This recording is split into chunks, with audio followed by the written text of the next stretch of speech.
as our lovely full moon approaches, we get to chit-chat about how to be ourselves and the challenges for those who instead do that shame cycle. Okay, so the self of every one of us is whole when we are held with equanimity. Oh, I'm attachment informed, trauma informed, and I support people with personal development. The inner growth mindset is really awesome. So when I created it, it was because of doing research with sociology, psychology, and existentialism, but really I already was using it. And then I got to be attachment trauma informed. So today we get to add to our lovely personal development, and we have been on the longer episodes. Now the 5D mystic part is very important because I am a mystic. And so the enlightenment soul age group and enlightenment human way, while some will be of course skeptical, and that's fair and square, it's not about proving it. And this is where we converse about how easy it is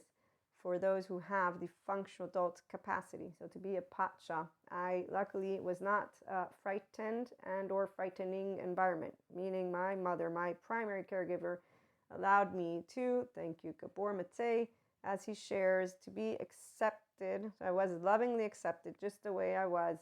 I also did not have to work one day of my life for love. And I also got to express all of those basic emotions like a quote unquote spoiled child. So I had a child-centric environment. In fact, that's exactly why, as sometimes she'll point out, you have no shame. And I say, nope.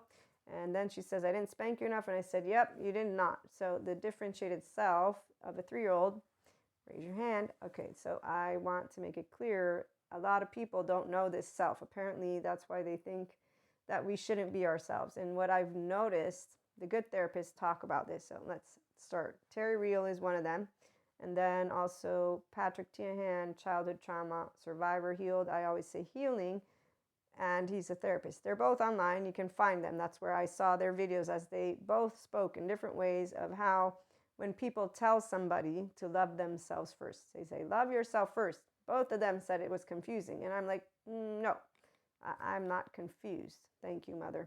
And so here, I need to share though, my mother has a Neapolitan Italian background. So there's a saying, that way we can also talk about, today I get to be all nice and dolled up, but I actually don't typically do this. And I find it quite insulting, might I add, that to this day in 2024, I forgot, I'm an online marketer. So yes, the data points very clearly to what people are attracted to. It makes me think of people who look at the book cover and they might say they don't judge it, but then again, yeah, they do.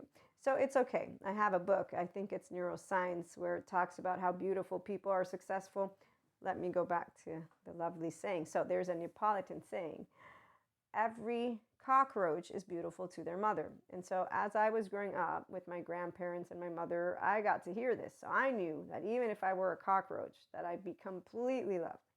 And again, Gabor Mate, thank you, because he's not the only one who talks about child-centric environment, or Terry Real that talks about other things, because he helps couples and he's great at what he does. So Patrick Tian helps people with childhood trauma. I'm the 5D mystic, so I'm the woo-woo, but no, I'm really here for my mystic community, because the 4D continues to really do things that I was like, okay, let's stop with the whole saga, shall we? Because here's my, left mode.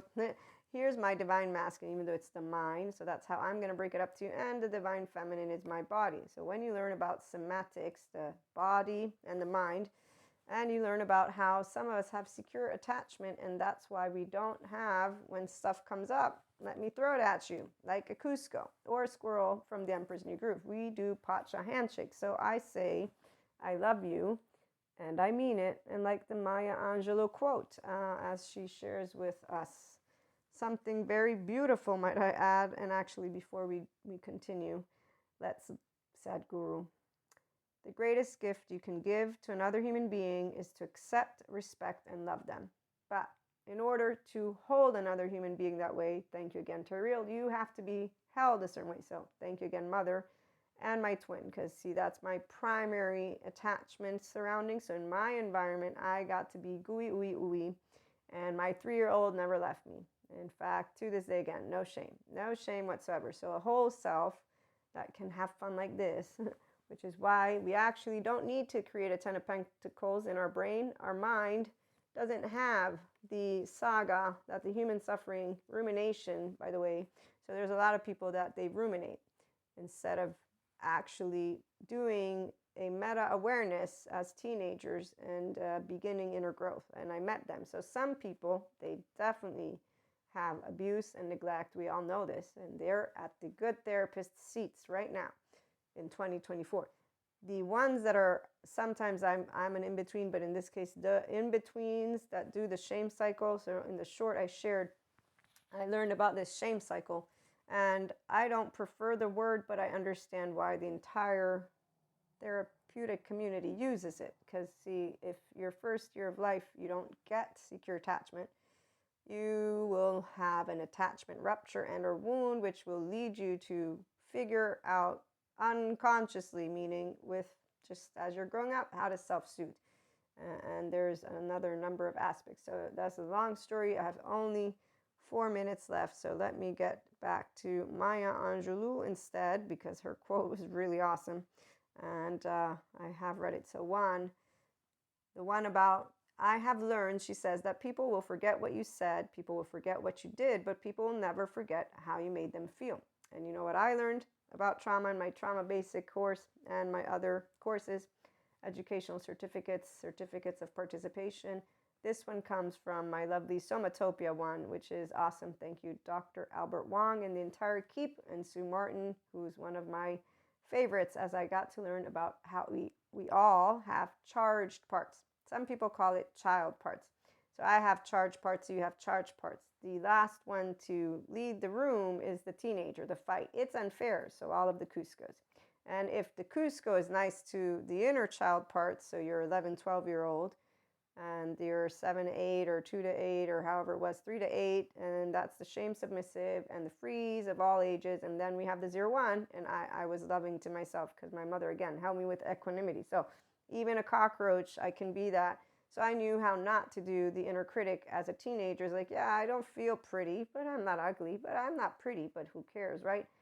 If you're going to love me, I'm going to be a cockroach. You're going to say, I love you just the way you are. And that's how easy it is. So our body doesn't forget things, which is why 80% of what you will remember is all feely, eely emotions. But people don't recognize that because they're left mode.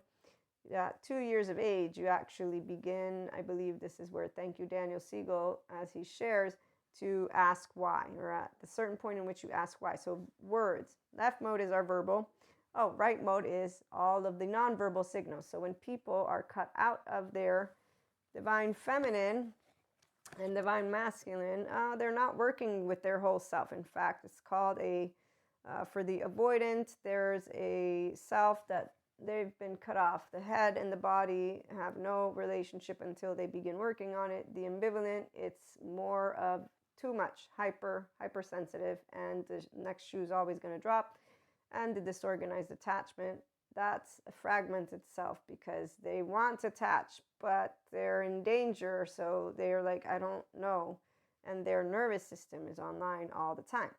So there's a lot of good information on why humans don't know about their emotions. And then they go to therapy, sometimes couples, and they don't even want to be vulnerable there. So there's that. And let's go. Maya Angelou. I do not trust people, she says, who don't love themselves and tell me, I love you. And then she says, there's an African saying, which is, be careful when a naked person offers you a shirt. Now, there's no need to be careful. See, the nice thing about being a whole 3-year-old heart is the time that we have, we always take leaps of faith because we're curious. When you're curious, open, accepting, and loving of people, the way that people are, which is why we got Pachas and Cuscos, and that's why, as our lovely Sadhguru shares, we accept, respect, and love people. And so we, the Pachas of the world, the 5D collective, mystics, and enlightenment soul age group individuals, enlightenment people, yes, and all of those who tap into their infinite higher human consciousness potential experiences are doing really great today because we know with the 5D educators and ourselves, we get to share with people how to unconditionally love who they are with flaws and imperfections and how to create a mammalian herd. We're not going to go against and be unapologetically rude. No, we get direct communication. The functional adult love language, we talk all about this. It's being grown-ups. It's really amazing and fun because your 3-year-old is with you, but it's a whole heart. So we get to share wholehearted conversations. Have a great day.